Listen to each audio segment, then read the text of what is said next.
আসবে।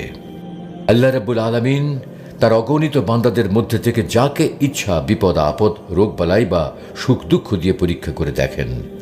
সুখের দিনের মতো দুঃখের দিনেও যে বান্দা ধৈর্যহারা হয় না, আল্লাহর সিদ্ধান্তের প্রতি আনুগত্য প্রকাশ করে, আল্লাহ রাব্বুল আলামিন তার প্রতি সন্তুষ্ট হয়ে যান।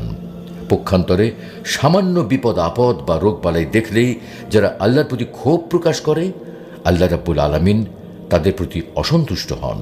আমরা যখনই কোনো রোগে আক্রান্ত হই, অসুস্থ হয়ে যাই, তখন আমাদের উচিত নবী রাসূল আম্বিয়া আলাইহিস সালামের কথা স্মরণ করা, আল্লাহর নৈকট্যশীল বান্দাদের কথা স্মরণ করা। দীর্ঘদিন ধরে নানা রকমের দুরারোগ্য রোগে আক্রান্ত থেকেও তারা কখন ধৈর্যহারা হয়ে যাননি, আল্লাহর প্রতি ক্ষোভ দেখাননি, বরং সুস্থতার দিনে সুখের দিনে যেমন আল্লাহর শুকরিয়া আদায় করেছেন, তেমনি এই বিপদের দিনেও আল্লাহর সিদ্ধান্তের প্রতি আনুগত্য প্রকাশ করেছেন। অধৈর্য না হয়ে